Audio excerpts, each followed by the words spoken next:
One key aspect of becoming emotionally self-sustaining as a human being is learning to regenerate our own energy. Now, when I talk about energy, I'm talking about typically our emotion. The word emotion comes from the Latin word meaning motion. Motion. Motion, of course, means movement. So, energy, movement. You see the connection with all of those things there, right? Great. Moving on. When we are not able to regenerate our own energy, we are at risk of becoming vampiric. We are at risk of becoming dependent upon others to generate that energy for us, and at risk of becoming vampiric, or what we would term to be an energy vampire. When we think about energy vampires, I think often what we're thinking of are those individuals who likely engage in imbalanced relationships, an imbalance of reciprocity, emotional reciprocity within relationships, one person doing more of the gaining or receiving than the other. Now, the term energy vampire itself sounds kind of dark, right? Sounds sort of perpetrator-ish, sneaky, selfish.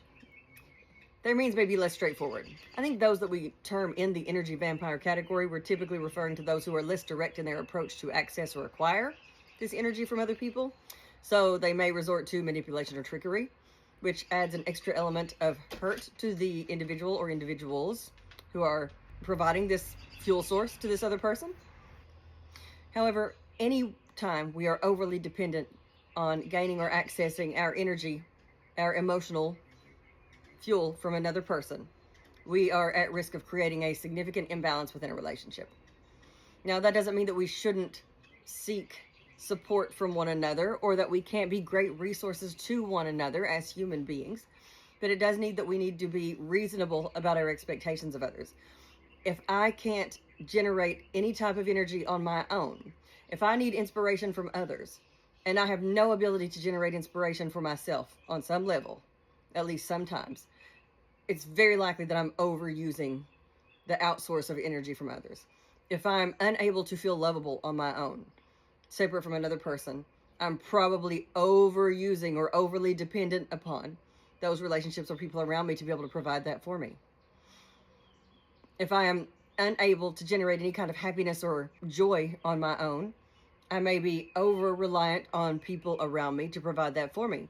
And you see, in relationships, that creates an imbalance that will often cause the relationship to deteriorate quite significantly.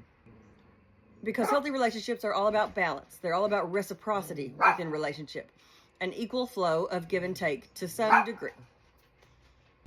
And often in these relationships where there is imbalance, what we'll see is that one individual will do significantly better in the relationship and the other will deteriorate significantly within the relationship. And then you'll often see that after that relationship ends, the one who was deteriorating and doing pretty poorly begins to rebound and do better, because that may be the individual who was able to regenerate their own fuel and emotion. And now that they aren't pouring it into another individual who isn't returning it, you see that they're beginning to heal and balance out again. To the contrary, you may see that the other person in the relationship who had been oversourcing the energy of the other or the emotion of the other will begin to deteriorate. They won't do as well outside the relationship. So that's not always a guaranteed sign that that's what's happening, but that is a pretty consistent pattern for that type of issue or struggle within a relationship.